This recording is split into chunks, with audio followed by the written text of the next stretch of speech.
Hello বন্ধুরা, আজ আমি আবারও চলে এসেছি আরেকটি নতুন রেসিপি নিয়ে। আজ তোমাদের দেখাবো গাজর দিয়ে গাজরের তেলপিঠে রেসিপি। তো গাজর দিয়ে গাজরের তেলপিঠে রেসিপিটা ভীষণ সুন্দর হয়। তো আজকে এই তেলপিঠে রেসিপিটা আপনাদের সাথে শেয়ার করছি। আপনারা দেখুন, আশা করছি ভালো লাগবে।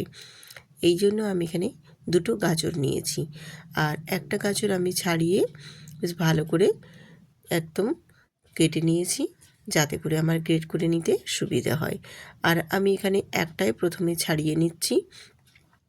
আমার যতটা পরিমাণ লাগবে সেই পরিমাণের থেকেও যদি আরও বেশি প্রয়োজন হয় তাহলে আমি আরেকটা ছাড়িয়ে গ্রেটারে গ্রেট করে নেব।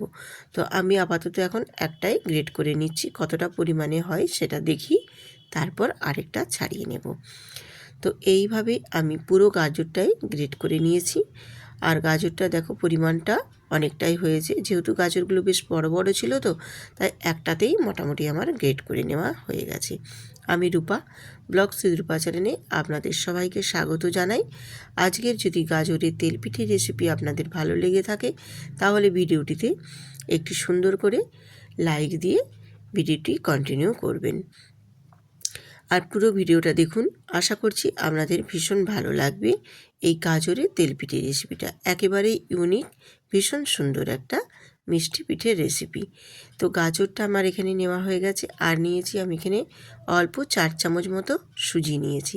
আজ এই গাজর আর সুজি দিয়েই বানিয়ে দেখাবো গাজরের তেলপিঠের রেসিপি। তো তার জন্য আমি দেখো প্রথমেই আগে গ্যাসেতে কড়াই বসিয়ে গ্যাসটা অন করে দিয়েছি, আর নিয়ে নিয়েছি হাফ চামচ ঘি। ঘিয়ের মধ্যে প্রথমে আমি আগে গাজরটা একটু ফ্রাই করে নেব। আর ঘিয়ের মধ্যে গাজর দিয়ে ফ্রাই করে নিলে গাজরের সেন্টটা খুব সুন্দর আসে, স্মেলটা কিন্তু ভীষণ সুন্দর বেরায়। এই জন্যই আমি আগে ঘিটা দিয়ে গাজরটা আগে প্রথমে হালকা করে একটু ফ্রাই করে নেব, কারণ গাজরের মধ্যে অনেকটাই রসালো ভাব থাকে। সেই রসালো ভাবটাকে আমি একটু নাড়াচাড়া করে একটু ড্রাই করে নেব, একটু শুকনো শুকনো টাইপের হয়ে যাবে যেন, সেই পর্যায়ে আমি একটু নাড়াচাড়া করে নেব গাজরটা। আর গাজরের কালারটা যতক্ষণ না চেঞ্জ হচ্ছে সেই পর্যায়ে পর্যন্ত কিন্তু একটু নাড়াচাড়া করে নিতে হবে। আমার দেখো গাজরের কালারটাও চেঞ্জ হয়ে গেছে। ঠিক এই পর্যায়ে আমি এখানে দিয়ে দিলাম সুজি। আমি যে সুজিটা নিয়েছি 4 চামচ, সেই সুজিটা এখানে দিয়ে দিলাম। আর সুজিটাও গাজরের সাথে কিন্তু নাড়াচাড়া করে সুজিটাও ভেজে নিতে হবে। আর যেহেতু এখানে গাজরটা একদম কালার চেঞ্জ হয়ে গেছে আর ঝুরঝুরেও ভাজা হয়ে গেছে, সেক্ষেত্রে এখানে সুজিটাও গাজরের সাথে বেশ সুন্দর করে কিন্তু ভাজা হয়ে যাবে। একটু সময় নিয়ে নাড়াচাড়া করে ভেজে নেব। এরপর আমি এই সুজি আর গাজরের মধ্যে দিয়ে দেব খেজুরের গুড়। খেজুরের গুড়টা দিলে এই পিঠেটার স্মেলটা ভীষণ সুন্দর আসে। আর এই পিঠের খুব বেশি মিষ্টি হলে ভালো লাগে না, তাই হালকা হালকা একটু মিষ্টি থাকবে, সেই রকমই ভালো লাগবে। আর যদি তোমরা খুব বেশি মিষ্টি খেতে চাও সেক্ষেত্রে গুড়ের পরিমাণটা আর একটু বাড়িয়ে নিতে পারো।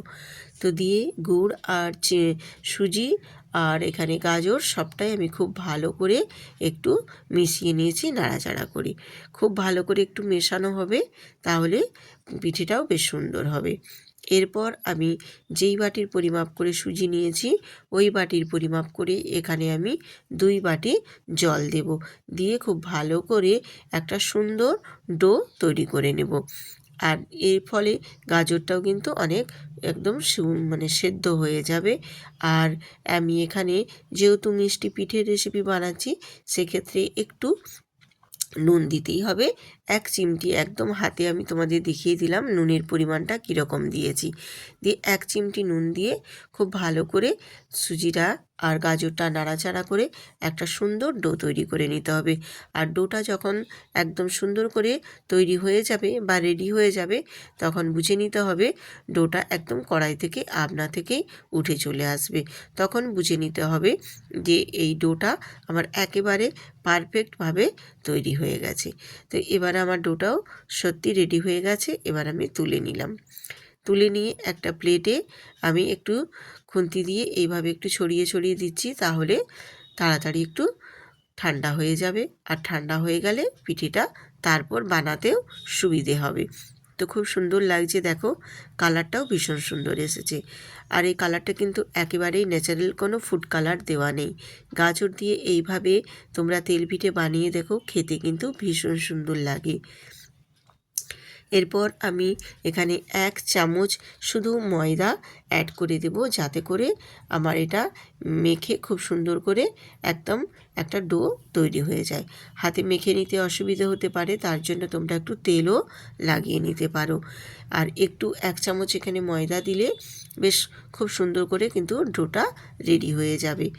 এইভাবে হাতে একটু ঠেসে ঠেসে আমি দেখো ডোটা তৈরি করে নিয়েছি। এরপর তোমরা ডোটাতে একটু সাদা তেলও লাগিয়ে নিতে পারো, তাহলে সুবিধা হবে একটু হাতে করে মেখে নিতে।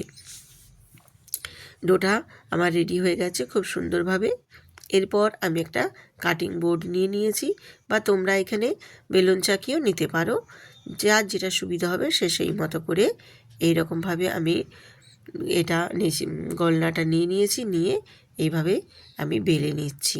যেরকম আমরা রুটি পরোটা বেলি সেই রকমই বেলে নেবে, বা এটা তার থেকেও আর একটু বড় সাইজেও করে বেলে নিতে পারো। কারণ আমি একেবারেই গলনাটা দিয়েই কিন্তু বেলে নিয়েছি, তার জন্য আমি একটু বড় সাইজের করে বেলে নিচ্ছি। আর এটা থিকনেসটা কিন্তু একটু মোটা রেখেই বেলে নিতে হবে। তোমাদের আমি দেখিয়ে দেব আমি কীরকমভাবে থিকনেসটা রেখেছি। এরপর আমি এখানে একটা গ্লাস নিয়েছি, কাঁচের গ্লাস, বা তোমরা যদি বোতলের ছিপি বা যার যেটা সুবিধা হবে বাটি সেই মতো নিয়ে নেবে। নিয়ে এইরকমভাবে গোল গোল করে একটা সুন্দর গোল শেপ দিয়ে দেবে, তাহলে দেখতে ভীষণ সুন্দর লাগবে পিঠেগুলো। আর পিঠেগুলো ভেজে নিতেও বেশ সুবিধা হবে। এইরকমভাবে আমি একটা ছোট্ট গ্লাস নিয়েছি, গ্লাস দিয়ে বেশ সুন্দর করে গোল গোল করে আমি কেটে নিয়েছি।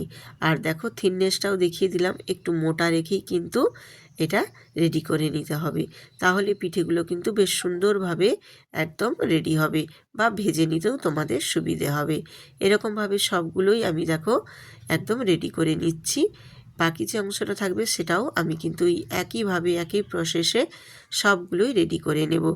আর তোমরা পুরো ভিডিওটা দেখো, তোমাদের আশা করছি ভালো লাগবে, স্কিপ করবে না, তাহলে বুঝতে পারবে না আমি কিভাবে স্টেপ বাই স্টেপ এই তেলপিঠে রেসিপিটা তোমাদের সাথে শেয়ার করছি। তো খুব সুন্দর করে সবগুলোই আমি রেডি করে নিয়েছি। এরপর আবারও চলে এলাম গ্যাসেতে, আর গ্যাসটা অন করে একটা ফ্রাই প্যান বসিয়ে দিয়ে আমি যেহেতু এটা তেল পিঠে তেলের মধ্যেই ভেজে নিতে হবে, তার জন্য এখানে বেশ কিছুটা অনেকটা পরিমাণেই তেল দিয়ে দিয়েছি।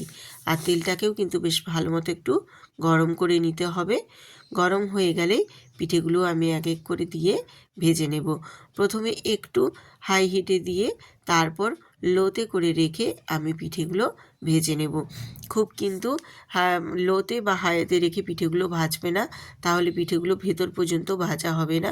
লোতে রেখেই ভাজবে আস্তে আস্তে করে একটু সময় নিয়ে, তাহলে দেখবে পিঠেগুলো বেশ সুন্দর হয়ে একদম লুচির মতো ফুলে গিয়ে বেশ সুন্দর করে ভাজা হবে, এবং ভেতর পর্যন্ত বেশ সুন্দর করে ভাজা হবে। তো দেখো আমার পিঠেগুলো কিন্তু ফুলতে শুরু করে দিয়েছে, একেবারে দেখো লুচির মতো করে সুন্দর করে ফুলে উঠবে পিঠেগুলো, দেখতেও কিন্তু ভারী সুন্দর লাগবে। আর কালারটাও কত সুন্দর এসেছে। আর দেখো আমার একদম লুচির মতো ফোলা শুরু হয়ে গেছে। এই রকমভাবে প্রত্যেকটা পিঠেই বানিয়ে নেব আমি ভেজে। আর পিঠেগুলো ভাজতেও বেশিক্ষণ সময় লাগবে না, খুব তাড়াতাড়ি কিন্তু ভাজা হয়ে যাবে, যেহেতু এগুলো আমার আগে থেকেই সমস্ত কিছু মানে সেদ্ধ করে নিয়ে রেডি করা আছে, খুব বেশিক্ষণ সময় লাগবে না, ঝটপটই কিন্তু ভেজে নেওয়া যাবে। আর ভাজাটার কালারটা আমি কীরকম রেখেছি সেটাও তোমাদের দেখিয়ে দিচ্ছি। ভীষণ সুন্দর কিন্তু এই পিঠেগুলো, খেতে ভীষণ সুন্দর, সফট একদম। আর ভেতরটা এতটা সফট, আর ওপরটা জাস্ট একটু ক্রাঞ্চি ভাব থাকবে। ছোট বড় সবাই কিন্তু ভীষণ পছন্দ করবে, আর খেতেও ভীষণ সুন্দর। এইরকমভাবে গাজরের তেল পিঠে একবার বানিয়ে দেখো, ভীষণ সুন্দর লাগে খেতে। আমি তোমাদের এটা মানে গাজরের যে তেল পিঠে এটা আমি তোমাদের শেয়ার করলাম একেবারে ইউনিকভাবে। তোমরা একবার অন্তত বাড়িতে ট্রাই করে দেখো। এখন তো গাজর বাজারে অ্যাভেলেবেল, কোনো অসুবিধেই নেই, বা সবসময় পাওয়া যাবে। তোমরা বাজার থেকে নিয়ে এসে এইভাবে বাচ্চা বড় সবাই খাও, দেখবে বাচ্চাদের পক্ষে তো ভীষণই ভালো, তাছাড়া বড়রাও কিন্তু ভীষণ পছন্দ করবে। এইভাবে আমি প্রত্যেকটাই তোমাদের সঙ্গে কথা বলতে বলতে সব পিঠেগুলোই ভেজে রেডি করে নেব। সব পিঠেগুলো ভেজে আমার রেডি হয়ে গেছে। এরপর তোমাদের আমি সার্ভ করে দেখিয়ে দেবো পিঠেগুলো কতটা সফট এবং নরমও হয়েছে আর পিঠেগুলো কতটা সুন্দর হয়েছে। তো আজকের এই গাজরের তেলপিঠে রেসিপিটা কতটাই সুন্দর হয়েছে বা কতটা ভালো লেগেছে তোমাদের, সেটা কমেন্ট করে জানাতে কিন্তু একদমই ভুলবেন না। আর যেসব নতুন নতুন বন্ধুরা আজকে আমার এই প্রথম ভিডিওটিতে ভিজিট করেছেন তাদেরকে অসংখ্য ধন্যবাদ। কিন্তু তার সাথেও বলছি ভিডিওটিতে একটি লাইক দিয়ে একটি সাবস্ক্রাইব করে দেবেন, যাতে করে পরবর্তী নোটিফিকেশান আপনারা পেয়ে যাবেন। এরপর আরও আমি কেটে তোমাদের দেখিয়ে দিচ্ছি ভেতরটাও কতটা সুন্দর হয়েছে আর দেখতেও কত ভারী সুন্দর হয়েছে।